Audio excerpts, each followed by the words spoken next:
ನೀರು ಬೇಕಿದ್ದರೆ 12 ಕೋಟಿ ಕಟ್ಟಿ ಪ್ರತಿಷ್ಠಿತ ಜೈನ್ ಶಾಲೆಗೆ ಹೈಕೋರ್ಟ್ ಖಡಕ್ ಆದೇಶ.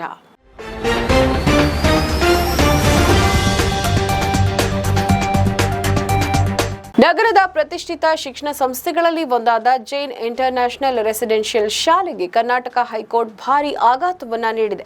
ಬೆಂಗಳೂರು ನೀರು ಸರಬರಾಜು ಮತ್ತು ಒಳಚರಂಡಿ ಮಂಡಳಿ ವಿಧಿಸಿದ್ದ ಬರೋಬ್ಬರಿ 12 ಕೋಟಿ ರೂಪಾಯಿಗಳ ಪ್ರೋರೇಟ್ ಶುಲ್ಕವನ್ನ ಪ್ರಶ್ನಿಸಿ ಶಾಲಾ ಆಡಳಿತ ಮಂಡಳಿ ಸಲ್ಲಿಸಿದ ಅರ್ಜಿಯನ್ನ ನ್ಯಾಯಾಲಯವು ಇದೀಗ ವಜಾಗೊಳಿಸಿದೆ.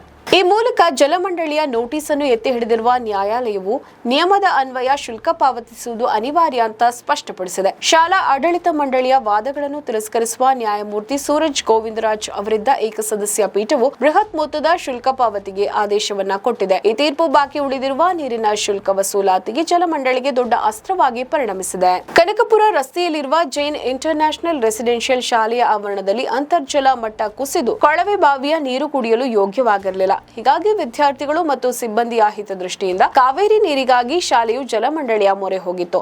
ದಿನಕ್ಕೆ ಬರೋಬ್ಬರಿ 9 ಲಕ್ಷ ಲೀಟರ್ ನೀರು ಪೂರೈಸುವಂತೆ 2004ರಲ್ಲಿ ಶಾಲಾ ಆಡಳಿತ ಮಂಡಳಿ ಜಲಮಂಡಳಿಗೆ ಮನವಿಯನ್ನ ಸಲ್ಲಿಸಿತು. ಅಂದಿನ ಒಪ್ಪಂದದಂತೆ ನೀರು ಸರಬರಾಜು ಪೈಪ್ಲೈನ್ ಅಳವಡಿಸಲು ತಗಲುವ ವೆಚ್ಚವಾದ 93 ಲಕ್ಷ ರೂಪಾಯಿಗಳನ್ನ ಶಾಲೆ ಪಾವತಿಸಿತ್ತು. ಆದರೆ ಕಾಲಕ್ರಮೇಣ ನೀರಿನ ದರ ಮತ್ತು ಸಂಪರ್ಕದ ನಿಯಮಗಳಲ್ಲಿ ಬದಲಾವಣೆಯಾಯಿತು. 2016ರಲ್ಲಿ ಜಲಮಂಡಳಿಯು ತನ್ನ ದರಗಳನ್ನು ಪರಿಷ್ಕರಿಸಿದಾಗ ಶಾಲೆಗೆ ಅನ್ವಯವಾಗುವಂತೆ ಪ್ರೋರೇಟಾ ಶುಲ್ಕವನ್ನ ಮರು ಲೆಕ್ಕಾಚಾರ ಹಾಕಲಾಯಿತು. ಇದರ ಅನ್ವಯ 4.32 ಕೋಟಿ ರೂಪಾಯಿ ಮೂಲ ಪ್ರೋರೇಟಾ ಶುಲ್ಕ ಹಾಗೂ ಅದಕ್ಕೆ ಬಡ್ಡಿ ಮತ್ತು ಇತರೆ ದಂಡ ಸೇರಿ ಒಟ್ಟು 12.96 ಕೋಟಿ ರೂಪಾಯಿ ಪಾವತಿಸುವಂತೆ ಜಲಮಂಡಳಿ ಡಿಮ್ಯಾಂಡ್ ನೋಟಿಸ್ ಅನ್ನ ನೀಡಿತು. ಹಣ ಪಾವತಿಸದಿದ್ದರೆ ನೀರು ಮತ್ತು ಒಳಚರಂಡಿ ಸಂಪರ್ಕ ಕಡಿತಗೊಳಿಸುವುದಾಗಿ ಎಚ್ಚರಿಕೆಯನ್ನ ನೀಡಿತ್ತು.